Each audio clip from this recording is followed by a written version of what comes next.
Classe de 3e, chapitre agrandissement-réduction, correction de l'exercice 121. Dans cet exercice 121, on souhaite rempoter un palmier et on possède un sac de terreau de 20 litres et on voudrait savoir si on a assez de terreau pour le rempoter. Les renseignements qu'on a ne sont pas forcément colossaux, hein. C'est ce que tout le monde peut faire en mesurant chez soi. Donc il s'agit d'un grand pot dont le diamètre inférieur fait 20 cm, hein, ce que l'on pose par terre, et le diamètre au-dessus fait 30 cm. On sait que la hauteur du pot est de 40 cm. Est-ce que 20 litres c'est suffisant ou pas? Pour y arriver, il faut connaître le volume du pot. Toute l'idée, c'est l'idée que je vous avais donnée dans les indices. Toute l'idée de se dire, ce pot-là, eh bien en fait, c'est un cône. Hein, si je prends un cône, voilà. C'est un cône que j'aurais coupé ici. J'enlève la partie ici. Eh bien, j'obtiens le pot. Voilà, j'obtiens le pot que là, j'ai posé à l'envers. Et ça, c'est bien le pot de terre, le pot que je vais remplir en terre. Là, voilà, posé à l'envers, c'est bien un grand cône, moins un petit cône bleu. Toute l'idée est là. Alors, comment faire maintenant pour trouver le volume du pot? Il nous faut le volume du grand cône moins le volume du petit cône. Si on veut s'en sortir, eh bien on va faire un dessin en mettant le maximum de lettres pour pouvoir se repérer. J'ai rempli ce schéma avec les données de l'énoncé. Hein. On a là l'ouverture du pot 30 cm, la base du pot 20 cm, la hauteur du pot 40 cm. On ne connaît pas la hauteur du grand cône, on ne connaît pas non plus la hauteur SH du petit cône, on sait juste l'écart entre les deux qui est de 40 cm. Donc pour y arriver, il va nous falloir trouver le coefficient d'agrandissement qui va nous permettre de passer du petit cône au grand cône. Ou le coefficient de réduction si on préfère.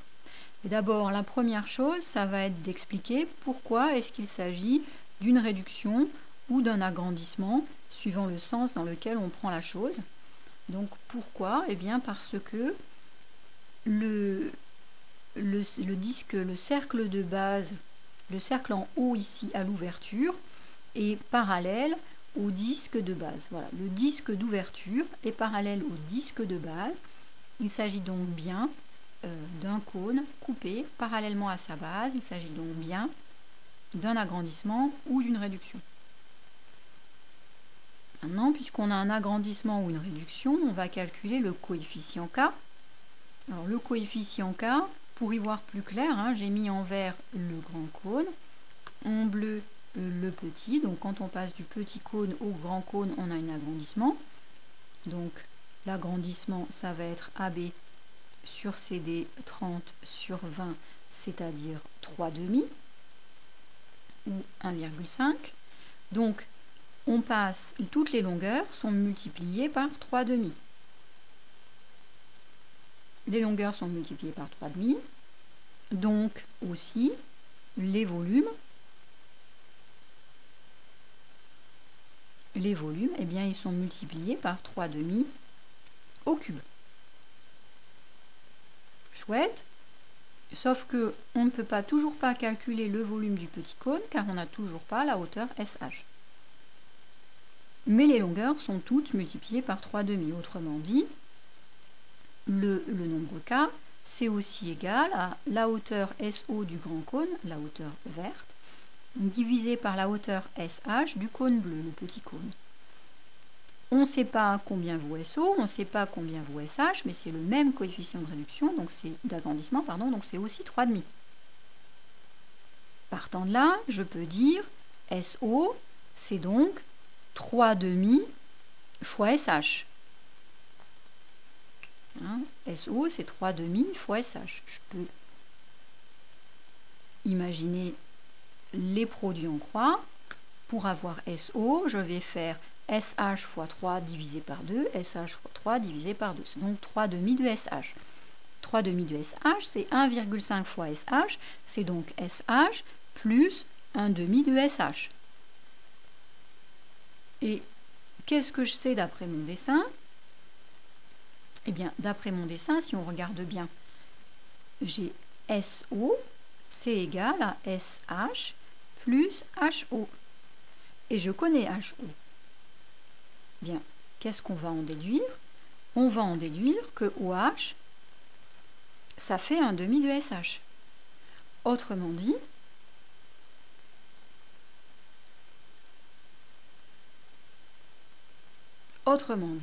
on va pouvoir calculer SH. SH, ça va être le double de OH. Puisque OH, c'est la moitié de OS, ça veut dire de SH. SH, c'est le double de OH. Et donc, ça va faire 80 cm. Donc, je vais avoir la hauteur SH. J'ai le diamètre ici. Je vais pouvoir calculer le volume. Le volume, c'est R de base fois hauteur. Donc, pi fois rayon au carré fois la hauteur. Le tout divisé par 3, puisque ce n'est pas un cylindre. Hein. Je n'aurais pas divisé par 3 si ça avait été un cylindre. Voilà, donc le volume du petit cône, ça va être ça. Avec comme hauteur SH, que l'on vient de trouver, avec comme rayon la moitié du diamètre, ça ne devrait pas être trop dur. Maintenant, j'ai le volume du petit cône, bien le volume du grand cône, d'après la leçon, quand on multiplie des longueurs par 3/2, on multiplie les volumes par le coefficient au cube, donc ça va être 3/2 au cube fois le volume du petit. Donc je vais pouvoir calculer le volume du pot. Et une fois que j'aurai le volume du pot, attention, ce volume, je vais l'avoir en centimètres cubes puisque toutes les dimensions sont en centimètres cubes. Alors je sais que 1 litre, c'est 1 décimètre cube. Ça, c'est de la leçon à vraiment savoir, hein, c'est vraiment important. Et puis je sais aussi que des volumes qui sont donnés en centimètres cubes, le petit 3 est là pour me le rappeler, c'est rudement pratique cette notation, eh bien, il y a un facteur 1000 entre une unité de volume en mètres cubes à la suivante. Donc, les décimètres cubes, juste plus petits, ce sont les centimètres cubes. Donc, il faut 1000 centimètres cubes pour fabriquer un décimètre cube ou 1 litre. J'ai le volume en centimètres cubes. Je n'aurai plus qu'à diviser par 1000 pour avoir le nombre de litres.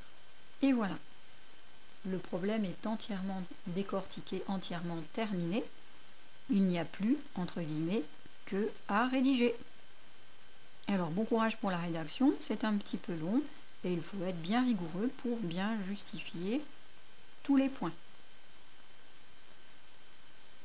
Bonne correction, enfin bonne rédaction d'abord, et puis allez bien voir la correction sur Pronote.